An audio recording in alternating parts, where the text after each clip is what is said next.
Shame and guilt pretty much go hand in hand with divorce. It's almost impossible to not feel like there's a big D on your forehead everywhere you go saying divorced.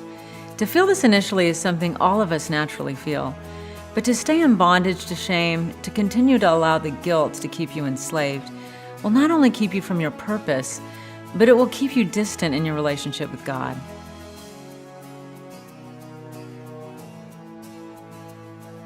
I'm really excited to talk to you not excited about things you've gone through, but just excited to let other women hear your story, because here you are, you grew up in a pastor's home, Yes. the perfect Christian girl, tell me a little bit about your story. Yes. I did. I grew up in a pastor's home, a PK, and, life was relatively smooth. Both my parents are still married. My dad's still a pastor at a church out in Arizona. I have a wonderful sister.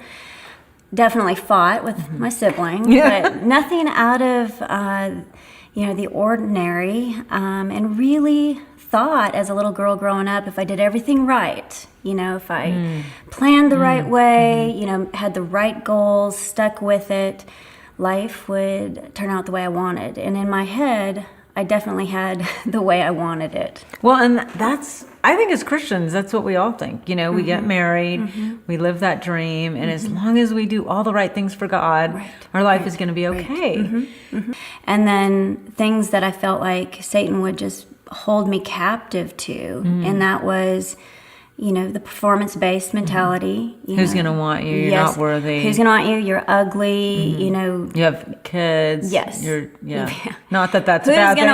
Who's going to want? Who's going to take on that and all your baggage that comes with it? Yes. And even still, I think it's easy for me to laugh, but you still struggle. It still is a very you wonder who's going to be there. So it still happens. But even now, having gone through such a hard, dark place like depression or what I was struggling with, coming out on the other side, I can see God's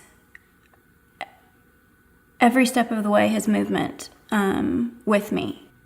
And that's where my hope comes from, is that he didn't leave. He hasn't left. So I think you can expect for dark places to happen and expect to have a struggle with God. This is not how he's planned life for any one of us.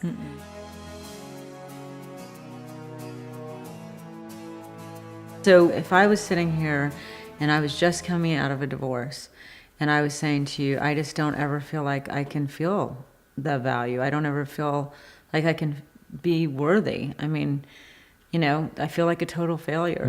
What would you say to me? Well, that's pretty typical for anybody going through divorce, because there is real rejection there. Anytime we have real rejection, real hurt, real wounding, we're going to feel those things. It just, like you said earlier, it gets magnified when we have some of these messages that go along with it that say there's something wrong with us. It's very important for people to understand that their value is tied to who Jesus is in them and what Jesus has given them, rather than through these relationships. These relationships are to be a blessing built on this foundation of who we are in Christ. Because for someone who knows who they are in Christ, who knows that they have value, that they are acceptable, that they have a perfect design that God has put in them, and that he's proud of them, that's a place where we don't have to prove ourselves anymore. So if you don't like me or not, I'm still okay. It's sad that you don't like me, but my okayness isn't dependent upon whether you like me.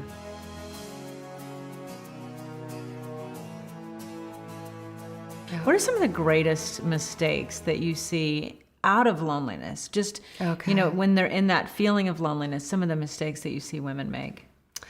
Well, number one is a man will solve this problem. That is mistake number one. I just need to get married as fast as possible. And I see that over and over again. But the truth of it is I need to heal. And it's just simply going to take time.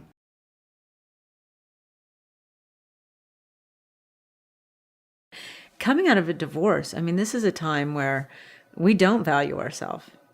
Oftentimes we don't, and we grew up in a home where maybe we weren't as valued as we needed to be by our parents as well, and so we tend to be attracted to people who are at our level of maturity or our level of mental health. And when we don't feel very good about ourselves, we attract other people who don't feel very good about themselves. And you know how they say, hurt people hurt people. And so when you're hurt and you're broken, you're right.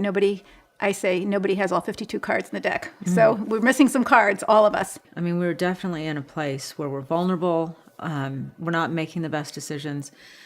You know, is it easy for us to be drawn to the wrong thing? And also, are there people who are out there who would take advantage of that? Definitely people who would take advantage of it. I sort of like it to a tick looking for a dog.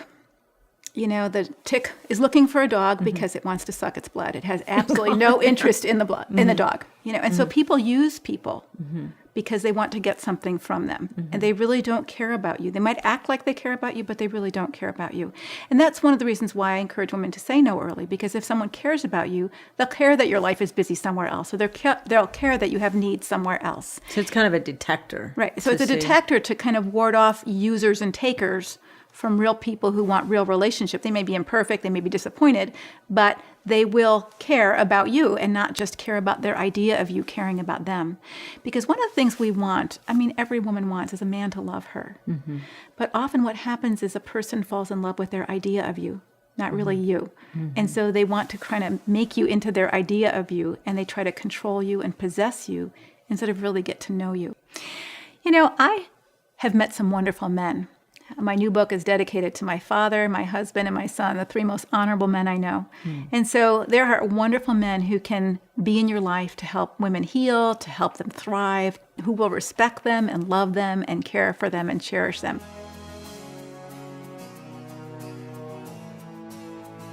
I mean, we're looking at you today, and you are coaching other people. You're a licensed therapist.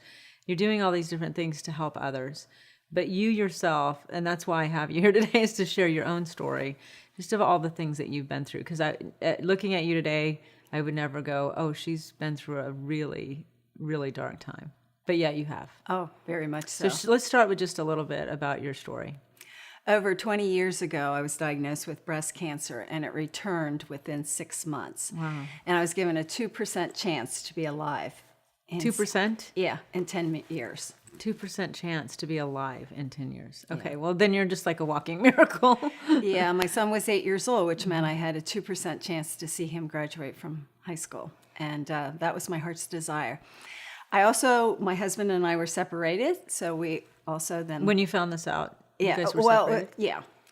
So we ended up divorced. And then what saved my life is I had chemo, radiation, and a bone marrow transplant. And the doctors had said there's a fine line between killing you or killing the cancer.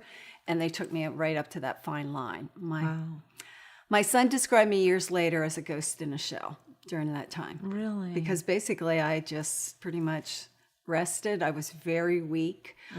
He would want to go downstairs, this was years ago, and play with his Nintendo. He'd give me a frying pan and a wooden spoon, and he'd say, Mom, if you need me, hit this. That's how weak I was. Wow. Looking back, I mean, how do you feel like the enemy was really actively pursuing you and just trying to destroy your life? I came very close because I was at death's door.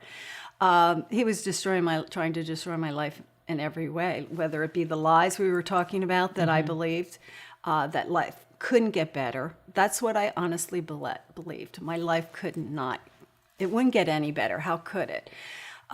So if I would see myself 22 years from now, sitting where we are today, I wouldn't have believed it. How could that be possible? As we come to the end of our time together, my hope and the hope of all our team is that you're beginning to really move into a new place of hope, healing, and wholeness. It's a discovery process of really realizing where your value comes from, what defines you, what it means to truly forgive and be forgiven, and the power and precious gift of God's miraculous grace in our lives. What an incredible journey we are on. None of us signed up for it, and yet God is in the business of taking the ashes of our lives, the broken pieces of our hearts, and the mess of it all, and creating a masterpiece that is almost unrecognizable. In the end, it is so beautiful. My life and the life of all the people who've given their time and their hearts to help you on this journey are living proof of this love and grace. Every one of us, divorced or not, is only made worthy by the precious blood of Jesus Christ. You will laugh, you will love, and you definitely will live again.